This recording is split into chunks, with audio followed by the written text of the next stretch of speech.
대통령직 인수위원회가 5G 이동통신 요금제를 다양화해 디지털 서비스 이용자의 선택권을 확대하겠다고 밝혔습니다. 올해 1분기 최대 매출과 영업이익을 기록한 LG전자가 컨퍼런스콜에서 LG 마그나 합작법인이 순조롭게 진행 중이라며 수주 측면에서 신규 거래선 확보가 있었다고 밝혔습니다. 현대차 기아의 중고차 판매 진출이 내년 5월로 당초 시점보다 1년 연기됐습니다. 현대차 기아는 중소기업 사업조정심의회의 중고차 시장 진출을 1년간 유예한 결정에 아쉬움을 표현하면서도 이 같은 결론을 수용하겠다고 밝혔습니다. 한라그룹이 반도체 소부장 기업 월비 S&T 인수를 추진합니다. 매각가는 1,900억 원 수준으로 알려졌습니다.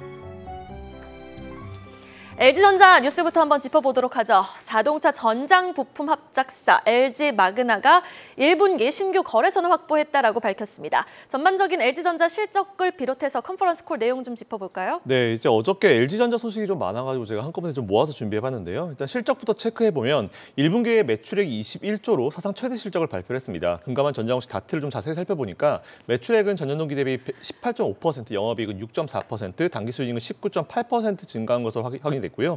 좀 자세히 재무제표를 보고 싶었는데 아직 공개가 안 돼가지고 이것까지만 일단 파악을 했습니다. 그리고 장 마감 후에 컨퍼런스 콜을 했는데 2020년도 LG전자 전장 부분과 마그나의 합작법인이죠. LG 마그나가 올해 1분기에 신규 거래선을 확보했다라는 그런 소식이 좀 들리는데 신규 수주 고객사는 아마 GM으로 추정된다라는 그런 소식이 좀 들려오고 있습니다.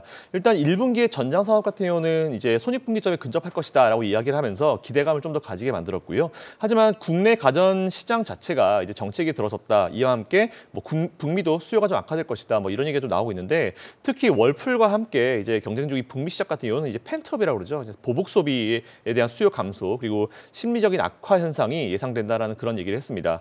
일단 근데 유통원과의 어떤 협업을 통해서 매출이 지속적으로 창출되는 기반을 마련하겠다라는 이런 얘기를 했고요. 경쟁사의 어떤 공급 상황이 정상화된다 하더라도 시장의 어떤 점유율은 우위를 유지할 것이다. 이런 얘기를 했습니다. 이에 따라서 관심 종목 LG전자 실적 굉장히 좋습니다. 그리고 실적 이렇게 좋은데 왜 이렇게 주가 많이 밀렸지라는 그런 느낌을 굉장히 많이 주는데요. 현재는 비용 인상에 대한 리스크 그리고 이제 외국인 자금의 이탈에 대한 원인이 있기 때문에 LG전자 같은 경우는 사실 저는 사이트를 삼성전자랑 좀 비슷하게 물론 아예 다른 어떤 느낌의 기업이지만 길게 보시고 좀 분할로 조금씩 접근하시는 게 좋다라는 의견 드리겠습니다. 네, 이어서 5G 뉴스도 한번 체크해볼까요? 5G 흐름 지금 그동안 굉장히 지지부진했는데 인수위가 또 5G 이통 요금제 다양화에 나섭니다. 반등에 좀 모멘텀이 되어줄 수 있을까요? 네, 이번에 대통령 인수위원회가 5G 요금제를 좀 다변화하겠다라는 그런 얘기를 했습니다. 2026년까지 5G 주파수를 2배로 확보하는 목표를 제시했는데요. 현재 5G 서비스에 대한 불만을 해소하기 위한 정부 차원의 어떤 조치다라는 그런 부분인 것 같아요. 잘 아시는 대로 사실 저도 이제 5G 휴대폰을 사용하고 있긴 하지만 서울 도심에 사는데도 불구하고 5G 안 잡힙니다. 지금도 4G가 잡혀 있네요. 일단 이런 부분들 때문에 불만이 굉장히 많이 나올 수 있는 부분은 어쩔 수 없을 것 같습니다.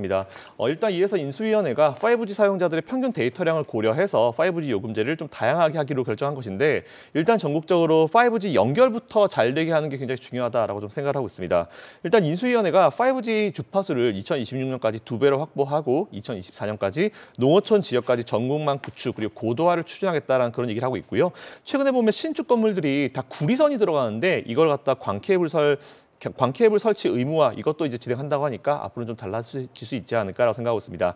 이에 따라서 5G 라인 관련 기업들 2개 한번 준비해봤습니다. 첫 번째는 HFR이고요. 국내외 통신 사업자를 대상으로 이제 유무선 통신 장비를 개발하고 제조하는 기업입니다. 부채 비율 134%, 유보 비율 1335% 나오는 기업이니까 한번 공부해보시고 투자해보시면 좋을 것 같다는 말씀드리고요.